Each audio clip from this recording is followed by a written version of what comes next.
I'm Martin Tyler, and you're listening to Harry Symeou.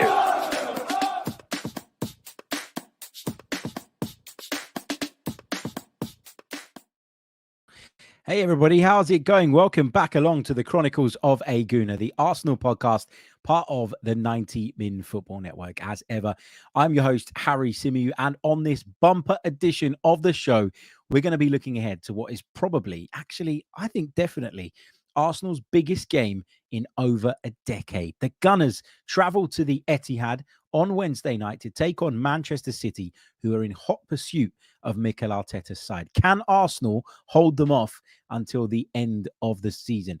Not quite a title decider, as some people are billing it. We'll get onto that in a little bit. That's just my opinion anyway, and I'll, of course, explain why. But a game that could have huge ramifications with regards to who is going to go on and win that trophy and lift that trophy come the end of the season. So we're going to get into all of that. This is going to be an extra long episode, I'm anticipating. So make sure you get yourself a cup of tea or whatever it is that you want to drink at this hour, and that you're ready to go. Now, I am a little bit later today. I always say that we're going to try and stick to that 4:30 p.m. slot, but there was a good reason why I was late today, which I'll come on to reveal a little bit later on in the podcast. There's some fantastic content coming your way over the next couple of days, which I'm sure you're going to enjoy. And that's ultimately why I am late recording the podcast today. But hey, it's only an hour. You can live with it, right? And for those of you waking up in the States, I say waking up, it's not that early, but for those of you in the States, this might even suit you that little bit better in terms of the timings. Let's say some hellos to those of you in the chat. Hope you guys are all good. I hope you're all well. Thank you, as always, for joining me. Remember to leave a like on the stream if you haven't done so already. Make sure you're subscribed to the channel if you're brand new as well. And yeah, help us grow here on YouTube. But also, if you're listening on the audio platforms, then please do subscribe and leave us a review there as well. That really, really does help. Okay, without further ado, then let's dive in to what's coming up on Wednesday night. Manchester City versus Arsenal in the Premier League. Is it quite a title decider, though?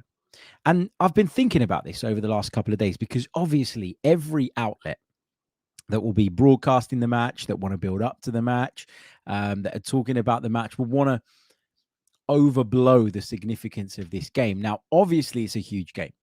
And if it wasn't, I wouldn't be calling it Arsenal's biggest game in over a decade.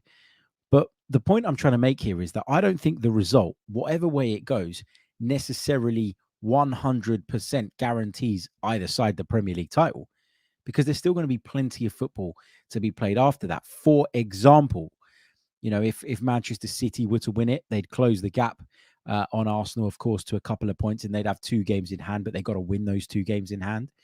If Arsenal were to win the game and open up an 8-point lead over Manchester City, they could very quickly make that a 2-point lead by winning their games in hand. So there's so much still to happen and still to unfold that I don't think you can sit and say, well, whoever wins on Wednesday night wins the title. And I think particularly in our case, where we've got some really difficult fixtures to come. We take on, of course, Newcastle United, who made light work of Spurs yesterday. Not that that's that big a deal these days. Spurs all over the place. Having sacked Christian Stellini this afternoon, sacking a caretaker manager, an interim manager before the end of the season. It's wild, isn't it? But I don't think Daniel Levy had much choice. And I've noticed that when Spurs put that press release out this afternoon, they've put a message from Daniel. Well, that'll make the fans feel better, won't it? But anyway, the point I'm trying to make here is that we still have to go to Newcastle. I think Chelsea will be a difficult game for us at Emirates Stadium, given that, you know, we're London rivals, and I'm sure they would love to put a spanner in the works for us. You got to think about the fact that we got to go away to Forest, which I think is going to be a difficult game at that stage in the season, where I expect them to still be fighting for their lives. You know, we take on Brighton at Emirates Stadium. Brighton, I thought, put in a really good performance against Manchester United in the FA Cup semi-final, and were desperately unlucky in the end not to make it. So the point I'm trying to make is that although everybody will build this up as a title decider because they're trying to promo the game, which I get, I think that if Arsenal win, it's a significant step towards the title, but it isn't a foregone conclusion. It isn't done and dusted. Equally, if Manchester City win, I think that is a bigger step for them, but still not them over the line. We keep talking about these games in hand. You got to win them, though. And we know that they've got those two big ties coming up against Real Madrid. They've got a couple of fixtures on paper that you look at and you think they're potentially difficult. So the point I'm trying to make here is that, yes, I think this game will give us an indication of where the title's going. If it's a draw, I don't think it gives anybody any indication. I think it means that Manchester City are slight favourites because obviously if they win those two games in hand, they'd move a point above us. But, I think that there's still so much football to be played, a lot of twists and turns to come, in my opinion. And if there aren't any twists and turns, and what I mean by that is if Manchester City go on and win every single game, then fair play to them. They deserve it. They'd have been on an incredible winning run.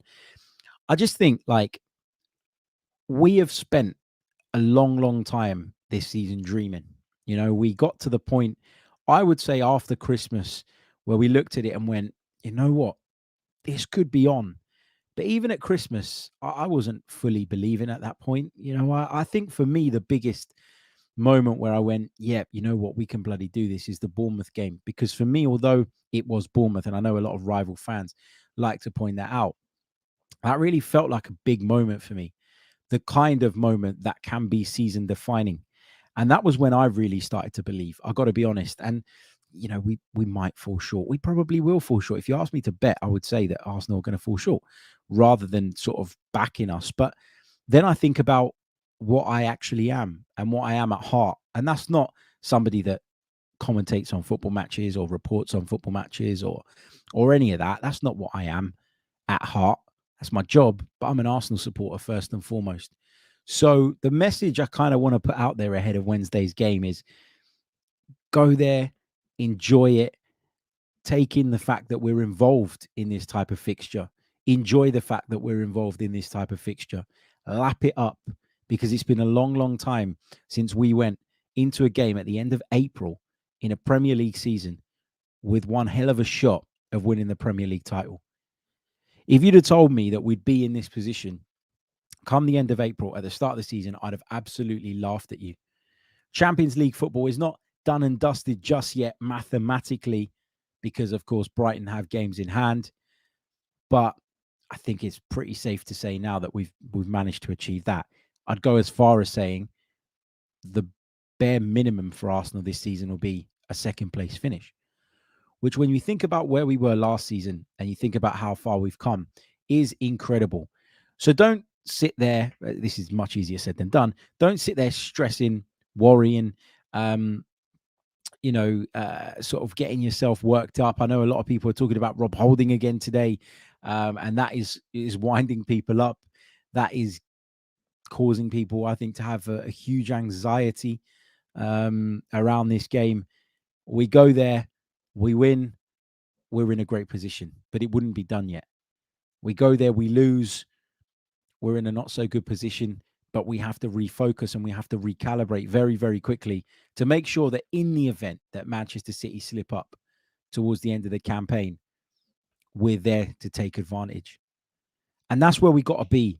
Go there. I don't want to say it's a free hit because I hate it when people say that. And this really isn't a free hit. The stakes are too high. But what this is a situation whereby I believe anyway, that Manchester City are the side under pressure, not Arsenal. If Arsenal don't win the Premier League this season, there'll be some people out there that will say we bottled it and we were this and we were that. And you'll always get that. It's part of life. And in the world of social media and football and the tribalism that kind of comes off the back of football fandom, you're going to get people saying that. But that wouldn't be the truth. That wouldn't be the truth by any stretch of the imagination. And it particularly irritates me when I hear Arsenal fans say that. We bottled it. We bottled it. No.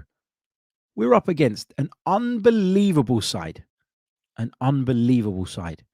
The only fans in world football that understand what we're up against right now and understand the emotional roller coaster that we're on and how draining it can be when you win, but the team behind you never drops points. And then when you get to a point where you feel like you've hit a brick wall, they seem to accelerate up into fifth gear. The only fan base that know what that feels like in recent years are Liverpool. And I would go as far as saying they're the only fan base ever to have experienced this. Why? Because no team in Premier League history has been as consistent as this Manchester City side have been over the last 4 or 5 seasons. They've been competing on a totally different level. Now, you can get into all the reasons. You can talk about the allegations against them. You can talk about their ability to spend incredible and vast sums of money and stockpile players as a result and as a consequence, etc. You can get into all of that. But if you're basing it just on a football level, what they've done is magnificent. So let's go there. Let's be brave. Let's be bold. Let's go and play our game. And let's see where we end up at the end of the night. And, it could be a deflating night. It could be a night where we come away frustrated. But as I say, if that is the case, we have to get back on the wagon really, really quickly. And we have to make sure that any mistakes that they may potentially make between now and the end of the season, we are there ready to capitalize on them. If we win, it could be the boost that we need to go on and finish the job. The ecstasy you will feel as an Arsenal fan if we were to go there on Wednesday night and win will be unbelievable, off the charts, off the scale. And that is what we're in football for. That's why we support a team. That's why we follow a club, for these moments. So yeah, really, really looking forward to it. I'm going to feel a bit more nervous on the day, I'm sure. But at the moment, I am really, really looking forward to it. We're going to come on to talk about the starting lineup in a bit. We're going to talk about some of the issues that we can maybe see sort of coming in this game. We're going to talk about a couple of alternatives in terms of what Mikel Arteta can do on this edition of the podcast. We're going to break it all down. But before we do that, I'm just going to take a very, very short pause to bring you guys a message from our sponsors. And then we're going to be doing football chat for the next hour or so. So loads and loads to come. Do not go anywhere. Right. So thanks to you guys for signing up to the service that is the brilliant service that is the brilliant service that is. I mean, that doesn't make sense. That was terrible. I've messed that up completely. But anyway, you get the drift of what I'm trying to say. Thanks to you guys for signing up to NordVPN. The good people over at NordVPN have decided to sponsor the Chronicles of a Gooner podcast for another month, which means that discount that you guys were lucky enough to get via the link in the description is now available to everybody else for another month. So if you are interested, you need to go to nordvpn.com/Chronicles AFC. The link is in the description below. You can get a huge discount on the service, plus 4 additional months for free. It's completely risk-free with Nord's 30-day money-back guarantee. So what is NordVPN, I hear some of you ask? NordVPN is a virtual private network service named one of Time's 2022's best inventions. It's the price of a cup of coffee per month, and the benefits, I'm sure you'll agree, will more than justify the cost. You can protect your data whilst traveling and using public Wi-Fi by being logged in on NordVPN. It protects you wherever you are in the world. You can watch sporting events, TV shows, and films that are not available in your region by setting your virtual location to elsewhere. You can purchase flights, subscriptions, and more at cheaper prices by logging in from different locations. So you can control where the internet thinks you are in the world via NordVPN. So you get all of those benefits in terms of the protection, but you'd also be able to shop for stuff and pay local prices. You'd also be able to book flights from the destination that you're maybe going to, where it could end up being cheaper. And you'll be able to access content, videos, TV streams, all sorts of stuff that you wouldn't normally be able to locate because it's geo-blocked. So, for example, when I like to watch some Greek football, I can't find it in the UK. It's geo-blocked. But if I set my location to Greece or Cyprus via NordVPN, I am able to do that. It removes that block. Equally, if I want to log into Netflix and I want to watch something different, I'm a bit fed up of the programs that I've got available to me here, I change my location to the US and it will bring me up the US archive. Lots and lots to benefit from NordVPN. It's the price, as I say, of a cup of coffee per month, and the benefits, I'm sure you'll agree, more than justify the cost. Check it out, nordvpn.com/Chronicles AFC. Get your huge discount and, of course, 4 months free. And we thank the good people at NordVPN for their sponsorship and support of the Chronicles of a Gooner. Thank you very much. Big hello to those of you that have just joined us. I can see a few more of you logging in as we get deeper and deeper into the show. Let's take some of your comments on the big game that's coming up. I said that it annoys me when people say that Arsenal are bottling it, and it really, really does. Afsar says, Harry, at West Ham and Southampton, we did bottle it. Somebody define what bottling is. That's the thing I'm interested in. I think that we did throw away leads in games, or in particular in the West Ham game. I don't really count the Anfield game as that. And to be fair to Afsar, he's not put that one in his list. But I mean, the game against West Ham, we got pegged back and we weren't good enough to respond. Southampton, we really, really struggled. A lot of people say it's down to the pressure. I think there were tactical reasons why we struggled against Southampton. And then you add into that the individual errors, which we'll come on to talk about in a bit, because I have had a chance to watch the game back in full. Then I guess you could say that. But in terms of the title race overall, I mean, just have a look at the Premier League table right now, and then and look at it, and then just sort of not specifically to Afsar, but anyone who's saying that, just have a look at the Premier League table and kind of give your head a wobble. This is an Arsenal side that's played 32 times, won 23 games, drawn 6, and lost on just 3 occasions. 3 occasions. If I take it back to last season, Arsenal lost 13 games. That's the difference. So have we bottled it, or did we just progress way more than people thought? And now that we're leveling out a little bit, people are stressing about it. I think it's more a bit of that. Junior Gunner says there is an element of bottle when you fail to see out a 2-goal lead and find yourself 3-1 down at home to the bottom of the league. What else have we got? Viju says, hello. We need to go there, taking the fight to them and play 3-2-4-1. A formation that Pep himself adopts. I'm not sure I'd be reinventing the wheel in terms of the formation. I wouldn't feel comfortable doing that in a game of this magnitude. I think it's a big, big risk. Steve says, unfortunately, the players are starting to look at the destination and not the journey. Fun has been replaced with fear. I like that. And I spoke to somebody today who knows exactly what it's like to play for both of these clubs, to win the league with both of these clubs, to get over the line in a title race that is tense, that is difficult. There might be a bit of a clue as to why I was late today recording the podcast. All shall be revealed in a bit. But I think, the journey is the important part. And the destination, you hope to arrive where you want to be.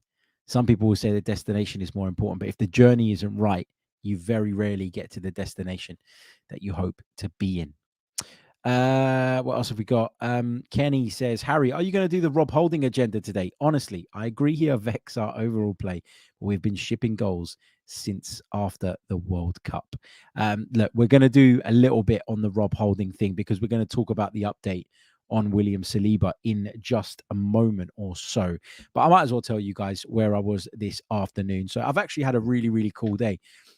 So earlier in the day, I got to go and join the brilliant James Alcott, who, if you're a YouTube football content consumer, I'm sure you'll all know who he is. James Alcott very, very kindly invited me onto his podcast, The Ripple Effect. And we talked about the title race. We talked about Arsenal and Man City. How did we get here was kind of the theme of the show. And that should be dropping tomorrow, available in all the usual podcast places. So a big thanks to James for having me down. But this afternoon, I made my way over to a very, very special interview with one of my heroes. And yep, as someone guessed in the chat, I sat down with this man, the brilliant Kolo Touré. Now, Chronicles of a Gooner listeners, you'll be able to listen to this interview in full on the Chronicles of a Gooner on all the podcast platforms from tomorrow. It won't be available in video format. The video will be on the 90 Min YouTube channel. So, I mean, it is available, but it's available on the 90 Min channel. So you'll be able to go over there and check that out if you want to watch the interview. But in terms of our listeners, you'll be able to listen to this from tomorrow. So Kolo Touré sat down with me, and as I say, someone who's been there, done it with both of these clubs, won the Premier League title with both of these clubs, understands exactly what it takes at this point in the season. And yeah, he provided some fantastic insight, I thought, into this huge game.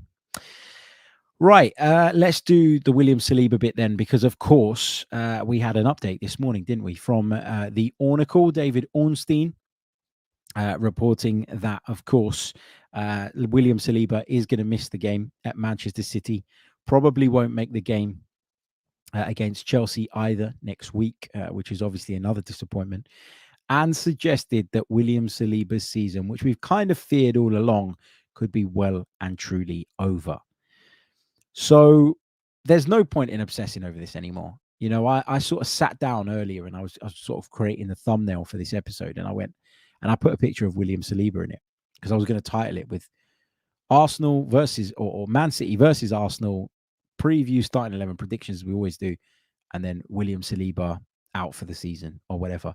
And then I just thought, how many times we're going to do that? Just sort of looking through the channel, there's been such big news that we've put William Saliba on thumbnails and in titles and in everything to try and sort of, I guess, convey what an important thing this is and what a big deal this is. But the point is that at this point in the season, you just got to take it and move. Like, what can we actually do about it? Nothing. So if we're going to sit there feeling sorry for ourselves and worrying and complaining about the fact that William Saliba is unavailable, that is not a good use of our time. I'm sure that at Arsenal Football Club, the mentality is very different. I'm sure that at Arsenal Football Club, people are looking at it and going, well, look, it's not ideal, but there's nothing we can do about it now. Let's focus on the game in hand. The coaches need to be guiding Rob Holding through. They need to be trying to get him to mirror what it is that William Saliba brings to this team, but at the same time, not exposing his shortcomings. So it's a really, really difficult and tricky balance for the guys to find. And, it is what it is with Saliba. My concern now, more than the Man City game and more than how we're going to get through the rest of this season, is there any long-term damage here? Because there are suggestions that this injury is a lot more severe than first feared. Mikel Arteta has recently told us that the player has not progressed in the way that the club hoped and expected. So we're at a place now where there's a genuine concern for William Saliba's well-being and fitness. And what a shame it would be if this is a really serious problem, because he has come in from the cold, he's come in from the dark, having been out on loan for a good couple of years, and he's really, really impressed, and he's become a really integral part of this team.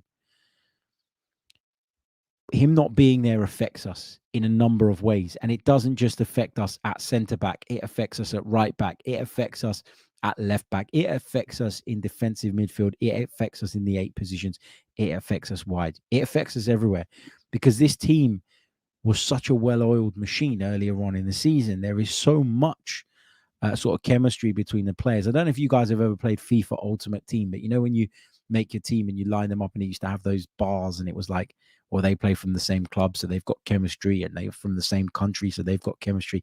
That's what it felt like this Arsenal team was. If this was a game of Ultimate Team, they'd all be linked up on the green lines, because everybody just sort of helps everybody, and everybody as an individual helps raise the level of those around them. And at the moment, we've got a player playing in the team whose level isn't as good as William Saliba's. But the other thing to note as well, and this is something I took away from sort of speaking to Kolo Touré, is that it's really, really easy actually to go, well, he's the weak link, he's the problem. But just generally speaking, as a defense, we're not defending well enough. If you go back to the goals that we've conceded since Rob Holding's come in the team, and let's be clear on this as well, because although I truly believe that William Saliba is a much better player than Rob Holding, I think what's happened is that we've looked at the fact that we've conceded a load of goals. The easy thing to do is go, well, it's all on Rob Holding because he's the thing that's different from what we were doing before, and pin it all on him. And the truth is that some of it has been down to him, but a lot of it hasn't been down to him either. Let's go back to the game at Anfield. 2-2 draw. Arsenal 2-0 up, cruising. Liverpool get a fortunate goal, in my opinion, out of nowhere, and they're back in the game. Was Rob Holding really to blame there? I don't think he was. I think that Henderson stabs the ball towards the far post. He's trying to get a shot off. He gets it horribly wrong, and it lands in the one place that Mo Salah can get to it ahead of the defender, and he puts it in the back of the net. You think about the second goal that day. Horrible, horrible defending from Alexander Zinchenko. I know Rob Holding gave away a penalty, but obviously Mo Salah missed that. But that second goal was, in my opinion, largely down to Zinchenko getting beaten as easily as he did. Take it on to West Ham United, where, again, we were cruising 2 goals to the good. First goal comes about from a penalty kick because Thomas Partey's messing around on the edge of his box. Gabriel panics, slides in, and, that's how West Ham get back into the game. And the second West Ham goal, where the ball is sort of launched back into the penalty area and nobody really keeps a track of where Jared Bowen is on Gabriel and Tierney's side. It's not on Rob Holding's side. And then you go on to Southampton, where I think Rob Holding played a part in Southampton's second goal, and I'll explain why when we switch over to the tactics board to look at the team. But the first goal is solely on Aaron Ramsdale, and the second goal for me, the third goal, I beg your pardon. I've already said the second, Rob Holding plays a part in that for me. The third goal is bad organisation from a corner. And I actually think that, Thomas Partey doesn't need to give away that corner. It's a really silly corner to give away. And I thought he'd learned his lesson from trying silly things on the edge of our box. But the organisation defensively is not right. Maybe you could make the case that if Saliba's in the team, that organisation is better. But we've basically gone for a zonal marking approach. We've not really covered the zone that we need to be covering at the far post well enough. The flick on makes that more difficult. I acknowledge that. And I think I said that in my post-match podcast. But Zinchenko's the one there. Saka's the one that loses Kaleta-Carr's run. And so, again, you can't really pin that on Rob Holding. So if you think about it, although he has impacted our play, and that's undeniable, and I've been saying that for weeks, to actually really hammer in on Rob Holding and to suggest that he's the only problem with us defensively at this moment in time is very, very unfair. Because I've just spoken about 3 games in which we conceded 7 goals, and I can only really put one of them directly down to him. So let's stop scapegoating him. I said the other day that we shouldn't talk about it anymore, and then I did. I know I kind of contradicted myself and sort of made the point that, he does impact us in a lot of ways, and there are issues, and I'm going to point out some of them in a minute, but it's not as much Holding's fault as people want it to be right now. It's kind of, as I keep saying, it's the easy thing to say. Thomas Partey's performances have been dreadful. Zinchenko defensively has left a lot to be desired in recent weeks. The absence of Granit Xhaka against Southampton was huge in terms of that midfield balance. I've always said this to you guys. People say Arsenal play now with Thomas Partey and 2 8s. It's not quite 2 8s because Granit Xhaka doesn't only operate in the role of an 8. He does more than that. Granit Xhaka brings us that balance that allows Martin Odegaard, for example, that extra bit of freedom, but also allows Zinchenko the positional freedom and allows Gabriel to be able to go out wide sometimes to fill the holes that Zinchenko leaves. So tactically, we have been impacted, yes. But in terms of individual mistakes, it's not all about Rob Holding at the moment. And so we need to stop obsessing about this. And yeah, you can have your opinion. And my opinion is very much that, he's not as good a player as William Saliba. That's not going to change anything ahead of Wednesday. Don't scapegoat people. Point out where you think we can do better. Point out alternative structures maybe that you think might protect Rob Holding that little bit better. But, the team as a collective has to defend better. It starts from the front and it filters into the midfield. And the great thing about Arsenal this season is that they've been, they've been such a good unit collectively and not watertight defensively. Let's be honest about that. If you look at the Premier League table this season, goals against 34, 6 more goals than Manchester City have conceded. That's 9 more goals than Newcastle.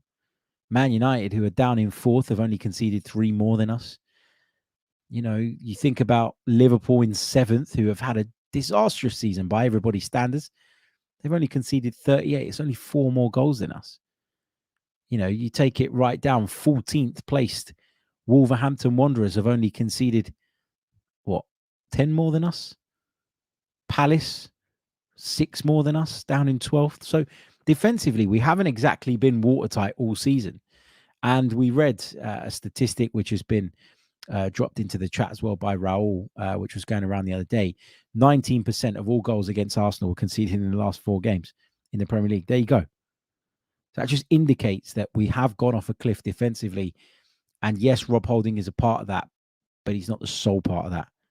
So there's no point in crying about the fact that William Saliba's out. Let's just focus on doing what we've been doing, but doing it better. And, you know, sticking to our philosophy, sticking to our plan, but doing it better. Not being sloppy, not making bad decisions in key moments. Focus. That's what it's all about. Okay, let's go over to the tactics board. Let's have a little look at the side that I would pick to take on Manchester City. I know a lot of you on social media are coming up with all kinds of formations and talking about all kinds of changes that Mikel Arteta should make. But I'm going to go with this team. Ramsdale in goal for me. Back four of White, Holding, Gabriel and Zinchenko. Xhaka, assuming that he's back available, which he should be. Knowing Granit Xhaka, I'm sure he'll do everything within his power to be available for this one. He will play in midfield with Partey and Odegaard for me, with that front three again of Martinelli, Jesus and Saka. You can't knock the front three at the moment. I cannot believe some of the stuff I was reading sort of in the fallout from the Southampton game. People really going in on Gabriel Jesus. He's been in good goal scoring form since he returned from injury, number one. And number two, he makes everybody else around him so much more dangerous. Look at Saka and Martinelli. Look at how they're performing with him in the side. I know they've performed all season, those two, but their level for me really, really goes up when Gabriel Jesus is in the side. He wasn't signed just to be that goal scorer, but what I will say and what I accept is when people say he's not quite that killer in front of goal. I'm pretty sure I said that after the game against Southampton, where I thought that there were a couple of chances in particular that he really needed to take. And, you know, as you get to the business end of the season, there will be games where you no longer get 5 or 6 chances. And now you get 1 or 2 and you got to take them. And that's what the really, really elite players do. But I just thought the flip in how people were talking about Jesus from one week to the next was just mental for me, because I remember sort of coming away from the West Ham game and listening to everybody say, well, why the hell was he taken off? That was madness. What was that about? And now we're in a place where, you know, after a poor result, people are talking about him coming out of the team and him being the problem. I've seen some suggest that Trossard should play in front of him. I'm not so sure. Not from the start anyway. I love that we've got Leandro Trossard, and I love that we've got an alternative option. But yeah, that's kind of where I'm at on that. Yeah, so that's the team I'd go with. Let me just repeat it for those of you listening on audio. Ramsdale in goal, White, Holding, Gabriel Zinchenko, Xhaka, Partey, Odegaard in midfield, Martinelli left, Saka right, and Jesus through the middle. What area, though, am I most concerned about in this team? And obviously the obvious thing to do in this discussion would be to highlight this man, Rob Holding, playing on the right side of our central defence. And it's not so much about Rob Holding himself. I think actually aerially, Rob Holding's quite good. I think that's one of his strengths. You know, he does hold his own in the air. He does win a lot of defensive headers. The problem for me is that Rob Holding isn't very good at progressing the ball out from the back and into midfield. And the other issue I have with Rob Holding is that he doesn't seem to trust and believe in himself to push up alongside the rest of the back line. Now, where that is a problem is in the instance, for example, of the second goal that Southampton got at the weekend or Friday night. If you watch that goal back, you will see that when Carlos Alcaraz receives the ball in midfield, there is a massive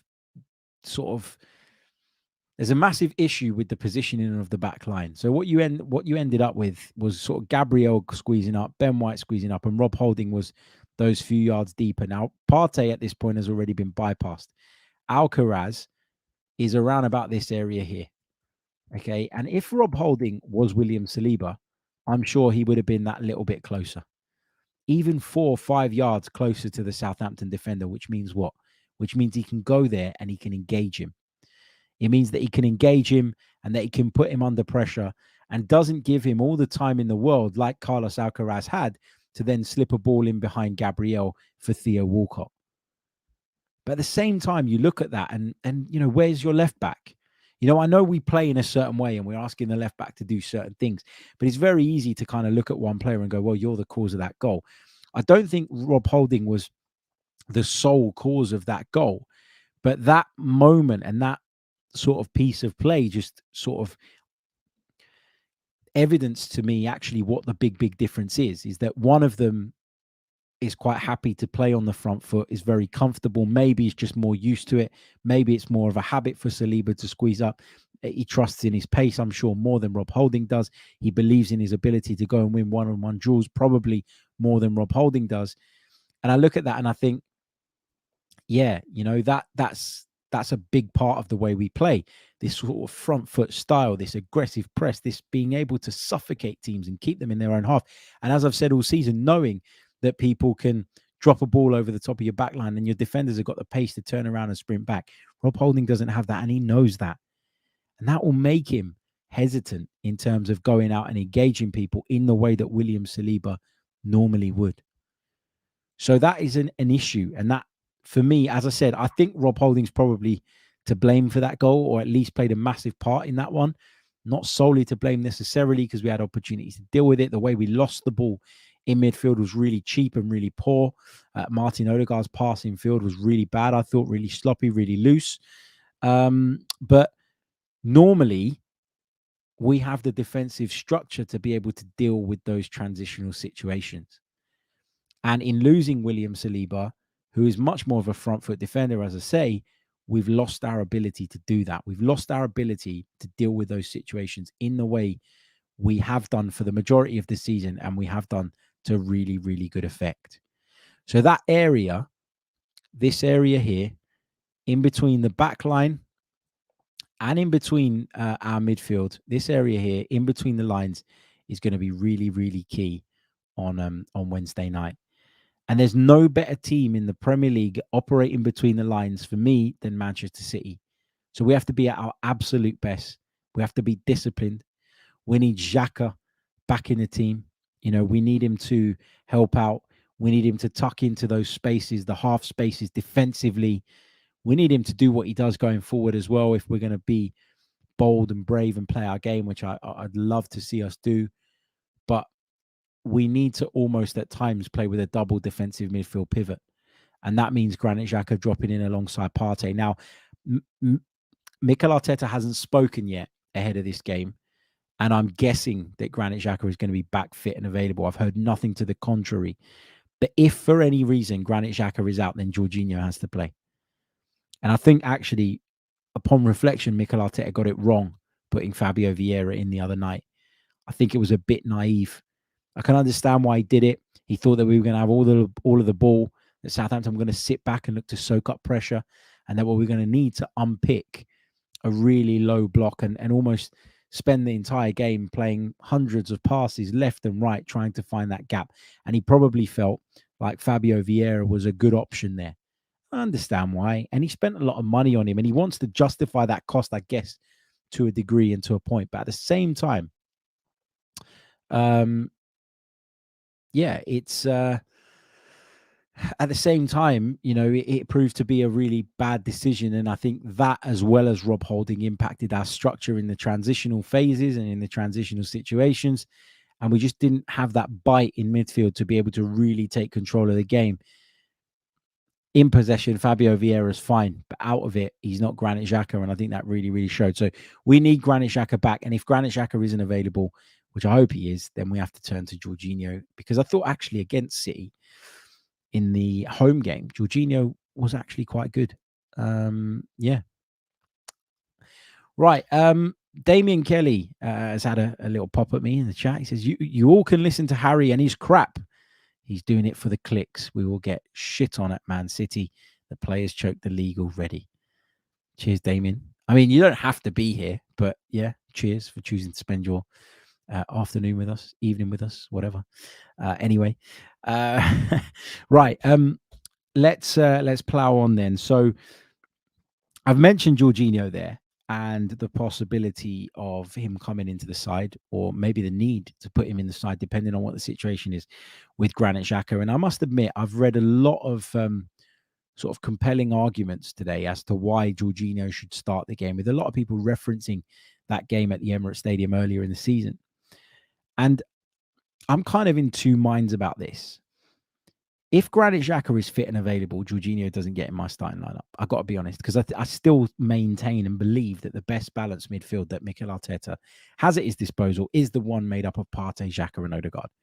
I think it gives us that solidarity. It gives us what we need in that sense, but it also gives us a little bit more in the attacking sense because of how Granit Xhaka has been able to evolve and because of the freedom that affords to Martin Odegaard, because Xhaka, despite having changed his role this season, does have those defensive instincts. Not always mobile enough to defend effectively, mind you, and we've all seen that, in the past and in past seasons. But I do think that is the best balance that we have at our disposal. With Jorginho, I think he'd allow us to get on the ball and to control the ball and to control the tempo and to dictate the tempo. And at times, just slow the game down when we need it. Because I think against Southampton at times, we were way too frantic. And I said that in our post-match show, that I felt that we were too frantic and we just lost all composure and all calmness. I think there is a point in the game where Jorginho would probably be quite useful, but not from the start for me. That's just my view and my opinion. I've been kind of going back and forth in my head about it. Do you try and find a way in which Jorginho can come into the team as well? But then that means changing your shape, and then that means changing your structure. And although I know a lot of people feel that Mikel Arteta needs to come up with some kind of genius master plan to deal with what Pep Guardiola's side are going to throw at him, I think there'll be a reluctance to completely shift away from what's worked for the first 32 games of the season, generally speaking. So I don't expect the system to change dramatically. I don't expect much to change. I think it's going to be the team that I've highlighted. And I think we're just going to have to trust and believe that we can go out there and we can do what we need to do. And look, if you asked me, would I take a point? I would absolutely take it right now. Not a doubt about it. Not a doubt about it. Does that put us in pole position to win the league? No, it doesn't. It puts Manchester City in a position where if they win all their games, then they win it. And that's fine. They would deserve it at that point. But I said that you should go there and you should enjoy it and that you shouldn't worry about it.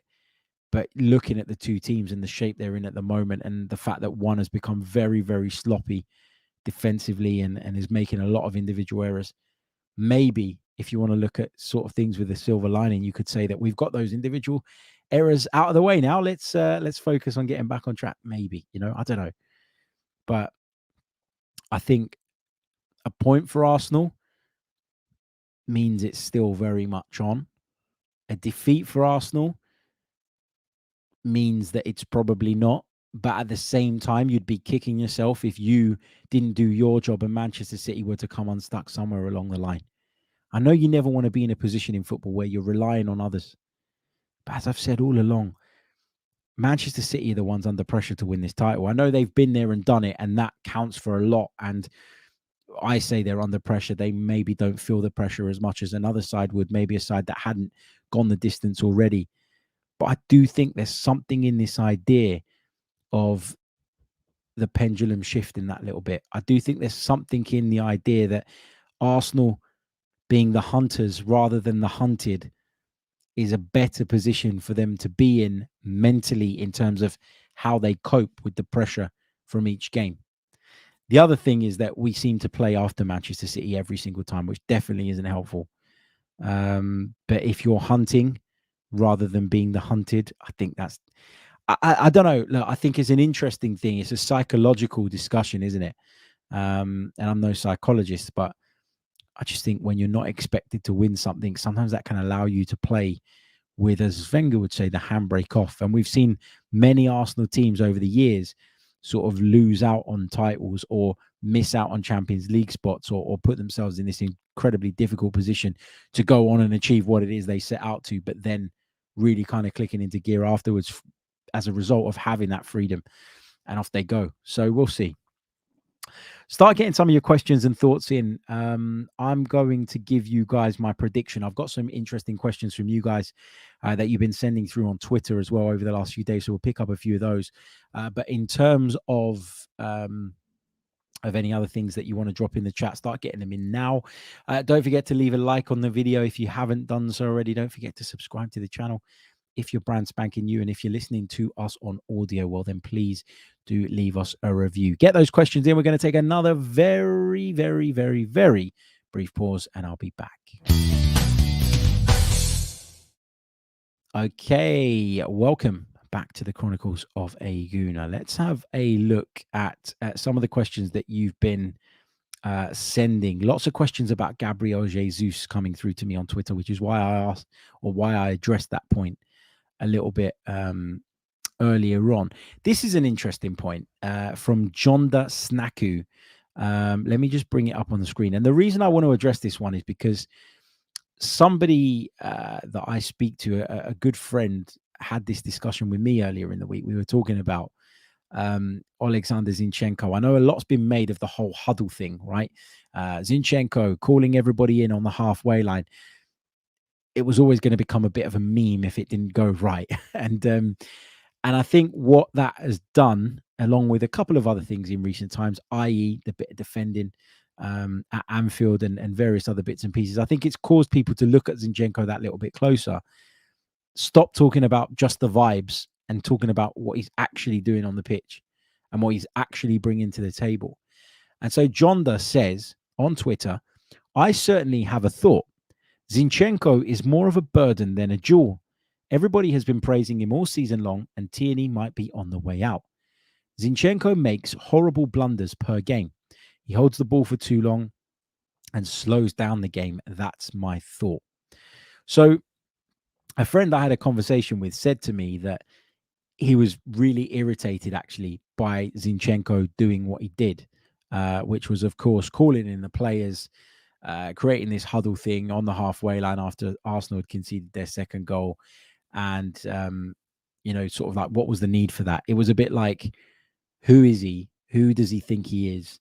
He's not the captain of this team, although he's one of the leaders of the team. Why is he doing this? And why is he sort of taking this situation by the scruff of the neck and almost embarrassing his teammates out on the pitch?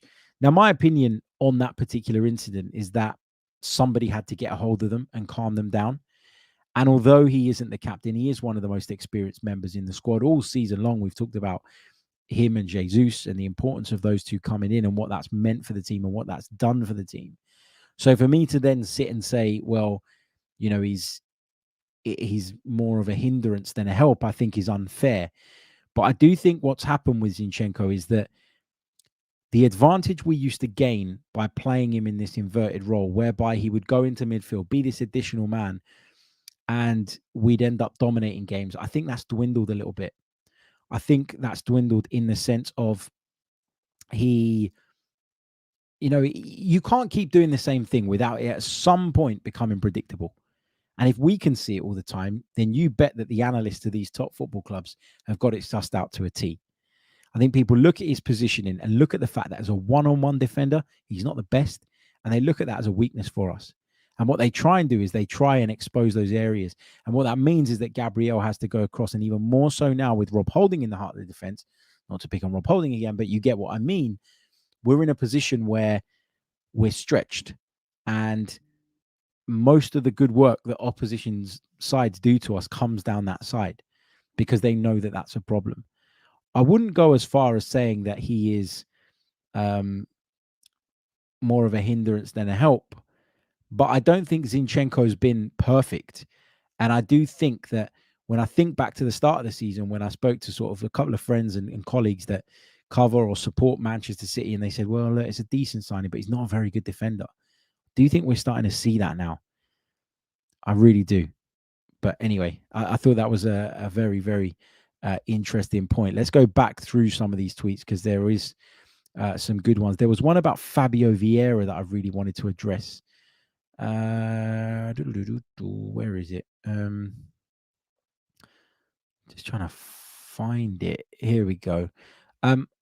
Lee the Gooner says, "Hi Harry, what did you think, or sorry, what did Arteta think Fabio Vieira brings to the team today that Trossard couldn't have given us from the very beginning of the match?"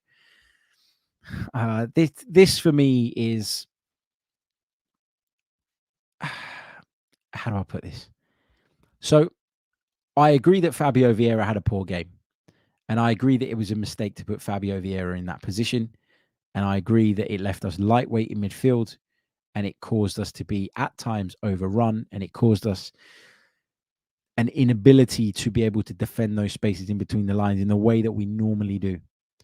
But that isn't just down to Fabio Vieira. It was down to a number of things, and we've already highlighted for Southampton's goal that, Rob Holding didn't step up quick enough, and that created too much of a gap, which meant nobody could go and engage Alcaraz as they normally would, which meant he had all the time in the world to look up, pick his pass, and then execute it.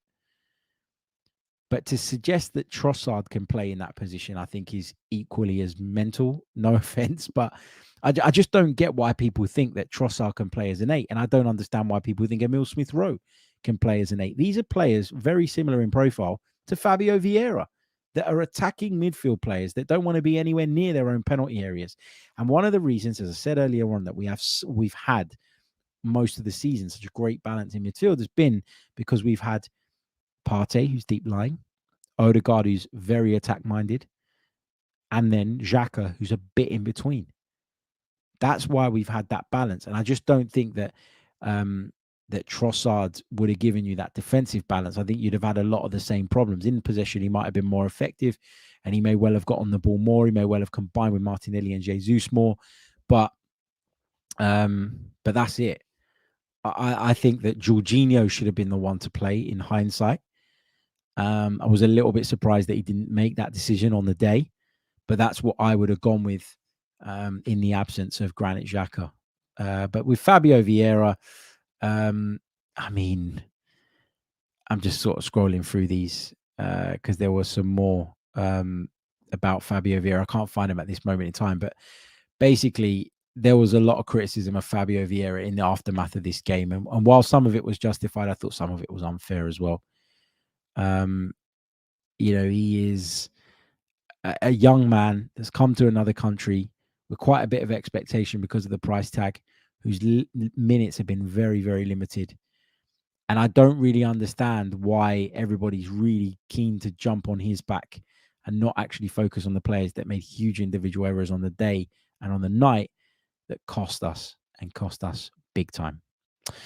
Smithy says, big up, Harry. Great show as usual. You're in the media. You heard of any potential City points deductions? LOL. I got to be honest, mate. It feels like everything around that has just gone completely radio silent. It's important to say, and it's important to note that these are alleged breaches of the financial rules for Manchester City. I know what a lot of people will say, but I can't say that. And I can't say that because I don't know. I don't know that they have done those things. And we're going to have to just wait and see what the outcome of the investigation is. I think what the Premier League probably want to avoid is something similar to what's happened in Italy. I don't know if you follow Italian football, but Juventus were deducted, of course, 15 points earlier in the campaign for breaking rules and for sort of being found guilty with regards to some untoward stuff. And now at the business end of the season, they've had those points put back on the board. And all of a sudden they jump up into third place in Serie A. And one of the teams that was occupying a Champions League position has been pushed out of the way and replaced by Juventus. That's something the Premier League will want to avoid. Okay. If they are going to do Manchester City on this, it has to stick. It has to be the correct decision. And equally, look, I wouldn't want Manchester City to... I'm not one of those people that goes, I don't care, they're a rival, whatever. I wouldn't want Manchester City to be docked points if they actually haven't done it. I want justice, whatever that is, whatever the outcome is. But yeah, that's kind of where I'm at on it. I don't know of anything coming down the line. I don't know of anything being imminent, and I'd imagine that there's so much paperwork and so much legal back and forth that we're not going to hear any outcome on this for a long, long time. So I wouldn't count on that in terms of our title hopes anyway. Let's take a few more of your questions from the live chat. Keep them coming. Don't forget, please do subscribe to the channel if you haven't done so already. Make sure you leave a like on the video if you're watching us on YouTube. And of course, do leave us a review if you're listening on the audio. What have we got?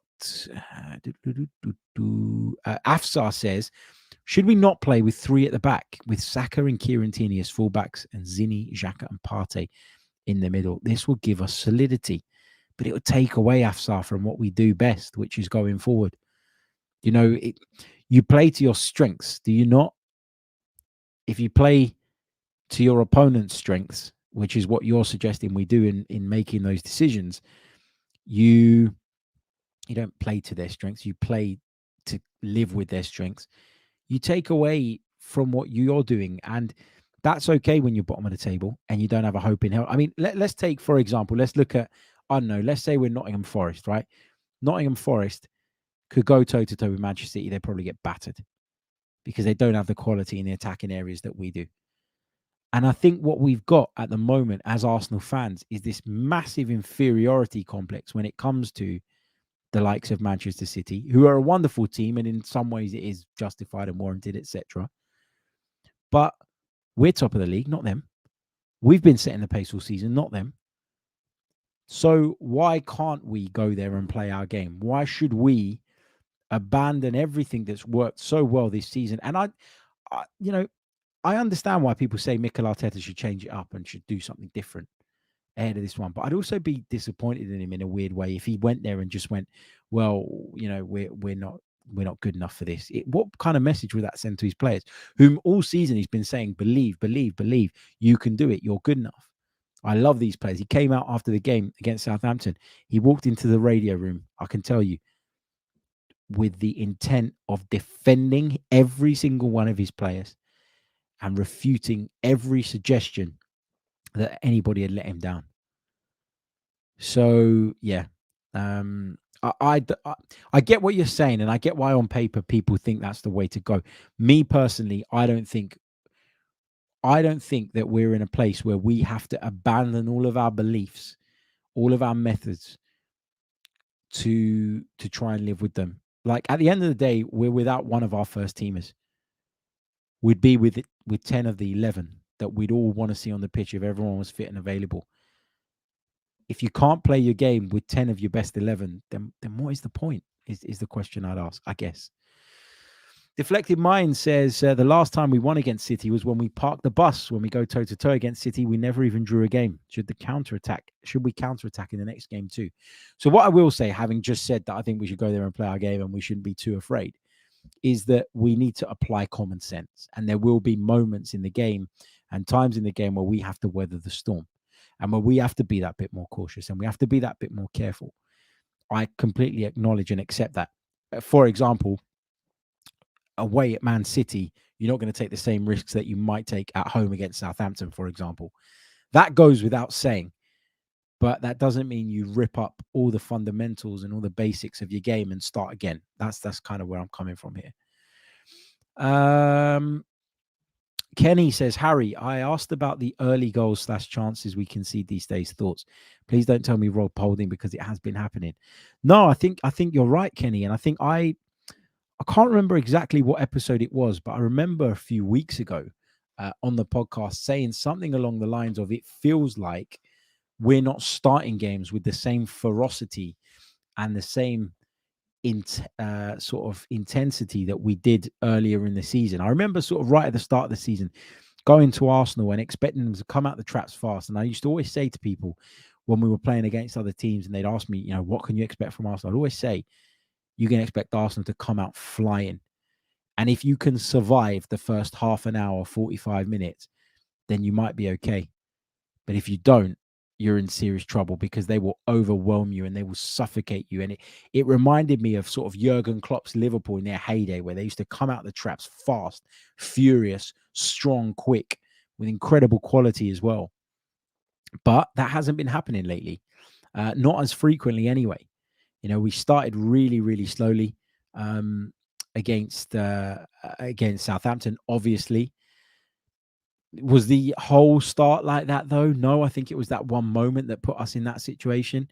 But then when you think about West Ham, we started that game fast. We started Liverpool fast. We seem to have started to have recovered that. We got back to the point where that was a thing, yet we're giving up chances. And listen, we've been giving up chances all season. A lot of the time, we've not been punished. And it's unfortunate that we're now being punished when it really matters most. But we haven't been this watertight defensive unit. We've always taken risks in the way we play. And sometimes it's worked and sometimes it hasn't. But what we've had more than anything this season is the firepower to be able to get out of those situations.